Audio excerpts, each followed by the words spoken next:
Hello children, welcome for the English lecture of Standard 4th. Today we will start with our Unit 2, topic number 9, time for everything. Okay? Now what is the meaning of time for everything? मतलब हर everything यानी सब काम, हर चीज़ के लिए एक time होता है. आपको हर काम अपने टाइम पे फिक्स टाइम पे करना चाहिए. ये नहीं कि आपके स्टडी के टाइम पे आप प्ले कर रहे हो, प्ले के टाइम पे आप स्टडी कर रहे हो, या कभी भी आप सो रहे हो, कभी भी आप उठ रहे हो. No, you should not do in this manner. You should do everything on a fixed time. So this poem is about time. Okay, let's recite with the poem. First I will read the poem, then I will start the explanation. There is a time to run and a time to walk. There is a time for silence, a time for talk. There is a time for work and a time for play. There is a time for sleep at the close of the day. There is a time for everything you do, for the children and for grown-up too. A time to stand up and a time to sit, but see that the time and action fits. Now let's start with the explanation of this poem. See the first line, there is a time to run and a time to walk. मतलब आपको पता होना चाहिए कि आपको कौन से time पे वॉक करना है एंड कौन से टाइम पे रन करना है. इसका एग्जैक्ट मीनिंग क्या हुआ, जैसे सपोज़ आप वॉक रोड पे चल रहे हो एंड बहुत सारी गाड़ी आ रही है, बहुत सारी व्हीकल्स आ रहे हैं.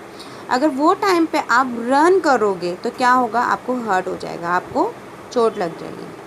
And suppose if in a running race, if your in running race में आप प्रॉपर रन नहीं कर रहे हो तो क्या हो जाएगा, आप हार जाओगे. तो इस तरीके से यू शुड नो कि आपको कब रन करना है एंड कब वॉक करना है, कौन सी प्लेस पे रनिंग आपके लिए सुइटेबल है, कौन से प्लेस पे रनिंग सेफ़ है एंड कैसे आपको कहाँ वॉक करना है. Okay. Second language, there is a time for silence, a time for talk. Means आपको पता होना चाहिए कि कब आपको टॉक यानी बात करना है और कब आपको साइलेंस रहना है. साइलेंस मीन्स सपोज़ आपके बड़े एल्डर्स बात कर रहे हैं एंड अगर आप उस टाइम पे बात करोगे या कुछ भी बोलोगे इन बिटवीन तो डैट इज़ रॉन्ग.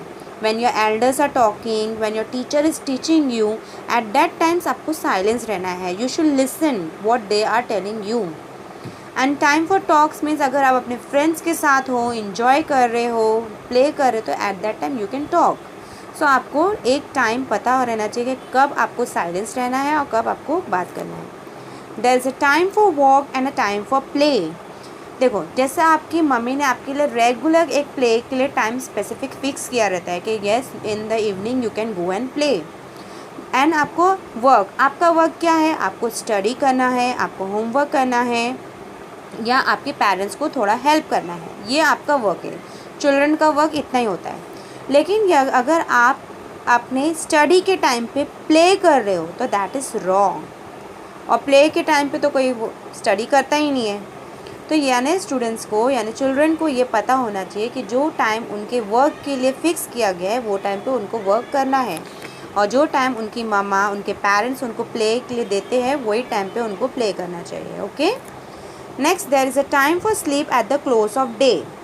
मतलब स्लीपिंग के लिए भी आपको पता है कि एक फ़िक्स टाइम दिया गया है. जब आपको रात में इवनिंग जब ख़त्म होती है तब आप सोते हो.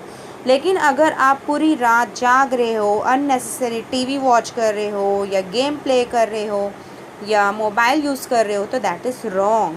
You should not do those activity at night. You should sleep at night. और अगर आप दिन में सो रहे हो तो that is also wrong because sleeping के लिए भी एक टाइम फिक्स है, that is at the night time. So children, it is said that early to bed and early to rise. यानी अर्ली टू बेड यानी एक बेड पे सोने का भी एक टाइम फिक्स होना चाहिए. Okay. There is a time for everything you do. In this way आपको पता चल गया है कि आपको कब प्ले करना है, कब वर्क करना है, कब स्लीप करना है. तो ये सब चीज़ के लिए टाइम आपका फिक्स होता है. जैसे आप ब्रेकफास्ट कब करते हो, मॉर्निंग में ही करते हो. आप अपना ब्रेकफास्ट रात में तो नहीं करते हो. और डिनर कब करते हो, डिनर रात में करते हो. आप स्कूल कब जाते हो, मॉर्निंग में या आफ्टरनून में. आप नाइट में स्कूल नहीं जा सकते. तो इसका मतलब ये है कि हर चीज़ के लिए एवरीथिंग यू डू उसके लिए टाइम फिक्स्ड है. ओके.